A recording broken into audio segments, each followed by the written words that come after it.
다음 이야기는 어느 날 문득 뉴스를 켜는 순간 가슴이 철렁 내려앉았던 한 중년의 마음에서 시작됩니다. 오늘 이 이야기는 남의 일이 아닙니다. 바로 지금 이 영상을 보고 계신 분의 이야기일 수도 있습니다. 조용히 숨을 고르시고 끝까지 함께 들어주시기 바랍니다. 이 이야기는 시작부터 끝까지 단 한순간도 편히 듣기 어렵지만 그래서 더 멈출 수 없을 것입니다. 아무 일도 없던 평범한 아침이었습니다. 창밖에는 햇빛이 들었고 커피는 늘 마시던 맛이었습니다. 그런데 휴대전화 속 작은 기사 하나가 눈에 들어오는 순간 손끝이 굳어버렸습니다. 집값이 무너질 수 있다는 말이었습니다. 이미 늦었다는 말이었습니다. 그 문장을 읽는 동안 심장은 느리게 그러나 무겁게 내려앉았습니다. 왜 아무도 미리 말해주지 않았을까요? 아니면 이미 모두 알고 있었는데 애써 외면한 걸까요? 이 질문 하나가 오늘 이야기를 끝까지 붙잡게 만들 것입니다. 지금부터 드리는 이야기는 단순한 전망이나 공포를 자극하는 말이 아닙니다. 지난 세월을 묵묵히 살아오며 집 하나에 인생을 담아온 세대의 마음을 꺼내는 이야기입니다. 그리고 왜 지금 이 시점에서 집값이 무너질 수밖에 없는지 그 진짜 이유를 차분히 풀어드리려 합니다. 이 흐름을 놓치면 다음 이야기가 더 이상 이해되지 않을 것입니다. 첫 장면은 10수년 전으로 거슬러 올라갑니다. 모두가 집을 사야 산다고 말하던 시절이었습니다.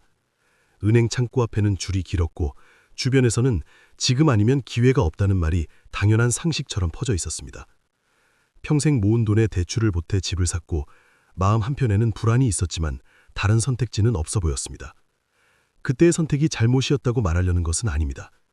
그 선택은 그 시대를 살아낸 최선이었습니다. 문제는 그 다음이었습니다. 집값은 오르기 시작했고 사람들의 표정은 점점 밝아졌습니다.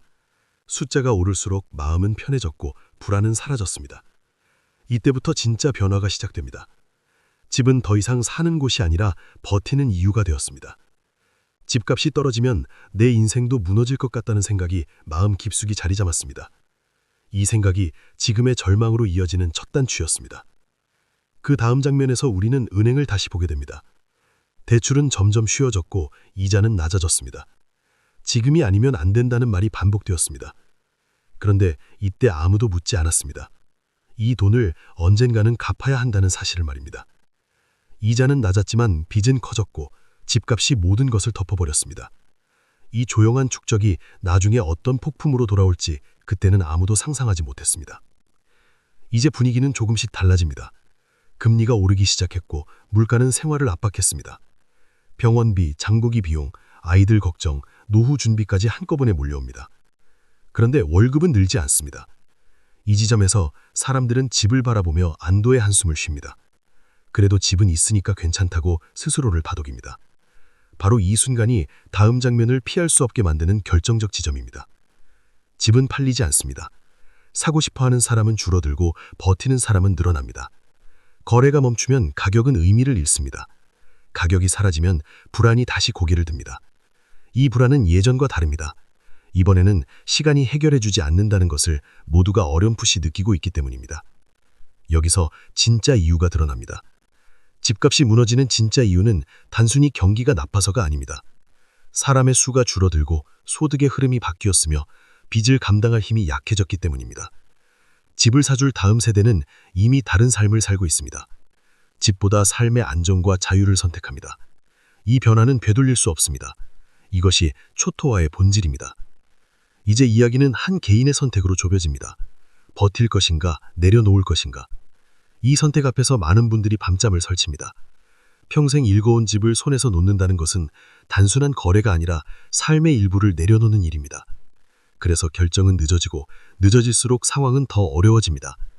이 악순환이 반복되면서 절망이라는 단어가 현실이 됩니다. 하지만 이 이야기에는 끝이 있습니다. 완전히 어둡기만 한 결말은 아닙니다. 집값이 무너진다는 말의 진짜 의미는 인생이 끝난다는 뜻이 아닙니다. 집이 인생의 전부였던 시대가 끝난다는 의미입니다. 여기서 시선이 바뀌는 순간 이야기는 전혀 다른 방향으로 흘러갑니다. 집을 지키기 위해 삶을 희생하는 선택에서 삶을 지키기 위해 집을 다시 바라보는 선택으로 옮겨가는 것입니다. 이 전환이 쉽지는 않지만 이 선택을 한 사람들은 조금씩 숨을 고르기 시작합니다. 불안은 여전히 남아있지만 절망은 줄어듭니다. 통제할 수 없는 것을 붙잡는 대신 통제할 수 있는 오늘의 삶에 집중하기 때문입니다. 다음 이야기는 바로 여기서 이어집니다. 집 이후의 삶은 어떻게 준비해야 하는지, 지금 무엇을 내려놓고 무엇을 붙잡아야 하는지에 대한 이야기입니다. 이 결말을 보기 전에는 이 영상에서 눈을 떼기 어려울 것입니다. 끝까지 함께해 주신 분들께 감사합니다. 이 이야기가 마음에 남으셨다면 앞으로도 이런 깊은 이야기를 계속 전해드리겠습니다. 이어서 이야기를 계속하겠습니다. 앞선 장면에서 집이 인생의 전부였던 시대가 저물어가고 있다는 말씀을 드렸습니다. 여기서 많은 분들이 마음속으로 같은 질문을 하십니다. 그렇다면 우리는 어디로 가야 합니까? 집 없이도 삶은 괜찮은 것입니까? 이 질문이 바로 다음 장면의 문을 여는 켤세입니다. 어느 날 한 중년 부부의 이야기입니다. 평생을 아끼고 절약하며 살아왔고 자녀를 키워냈으며 마지막 남은 자존심처럼 집 한 채를 지키고 있었습니다. 그런데 매달 나가는 돈이 점점 숨을 막히게 했습니다. 병원비는 늘어났고 생활비는 줄일 수 없었습니다.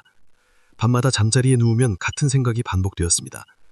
조금만 더 버티면 괜찮아질 것이라는 말이 스스로를 위로하는 주문처럼 흘러나왔습니다. 하지만 아침이 오면 현실은 달라지지 않았습니다. 이 부부는 결국 마주해야 할 질문 앞에 섰습니다. 집을 지키는 것이 정말 삶을 지키는 일인가 하는 질문입니다. 이 질문은 누구에게나 고통스럽습니다. 왜냐하면 집은 단순한 벽과 지붕이 아니라 지난 세월의 증거이기 때문입니다. 그 안에는 아이들의 웃음소리와 부모님의 숨결이와 수많은 밤의 기억이 담겨 있습니다. 그래서 이 선택은 숫자로 계산할 수 없는 감정의 문제입니다. 그러나 현실은 감정을 기다려주지 않습니다. 시간이 흐를수록 선택지는 줄어듭니다. 이 지점에서 많은 분들이 후회를 시작합니다. 그때 팔았어야 했다는 말, 그때 내려놓았어야 했다는 말이 마음속에 맴돕니다. 하지만 이 후회는 아무것도 바꾸지 못합니다. 오히려 현재의 판단을 더 흐리게 만듭니다. 이 장면에서 이야기는 다시 한번 중요한 전환점을 맞습니다. 집값이 무너지는 진짜 이유 중 하나는 바로 이 지점에 있습니다. 모두가 같은 방향으로 움직일 때는 문제가 드러나지 않습니다.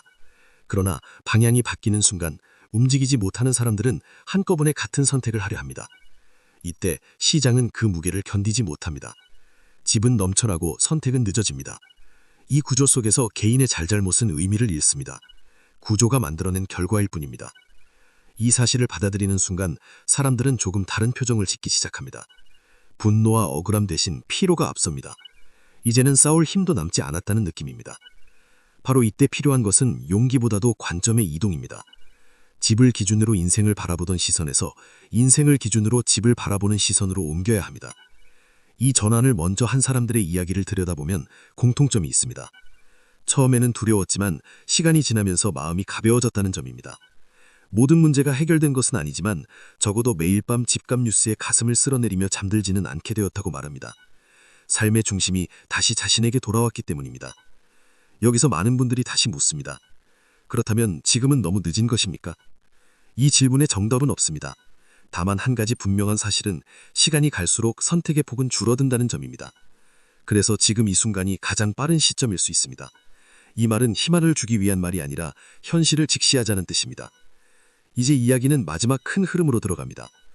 집값이 초토화된다는 말은 파괴만을 의미하지 않습니다. 오래된 질서가 무너지고 새로운 기준이 자리 잡는 과정입니다. 이 과정에서 가장 중요한 것은 살아남는 것이 아니라 살아가는 것입니다. 삶의 질과 마음의 평온이 다시 가치의 중심으로 돌아오는 시기입니다. 앞으로의 세상에서는 집 한 채보다 안정적인 현금 흐름과 건강한 생활 리듬이 더 중요해질 것입니다. 이 변화는 이미 시작되었습니다. 다만 많은 분들이 아직 인정하지 않고 있을 뿐입니다. 인정하는 순간 불안은 줄고 준비는 시작됩니다. 이것이 바로 절망 속에서 길을 찾는 첫걸음입니다. 이 영상의 이야기는 여기서 끝나지만 여러분의 선택은 지금부터 시작됩니다. 과거를 붙잡고 후회할 것인지 아니면 오늘을 기준으로 새로운 기준을 세울 것인지 그 갈림길에 서 계십니다. 다음 이야기에서는 이 선택 이후의 삶을 더 깊이 들여다보려 합니다. 집 이후의 노후는 어떻게 달라지는지, 무엇을 준비해야 마음이 편해지는지에 대한 이야기입니다. 끝까지 함께 들어주셔서 감사합니다. 이 이야기가 조금이라도 마음에 울림을 주었다면 다음 이야기도 함께 해주시기 바랍니다. 구독과 좋아요는 이런 깊은 이야기를 계속 이어갈 수 있게 해주는 큰 힘이 됩니다. 다음 영상에서 다시 인사드리겠습니다.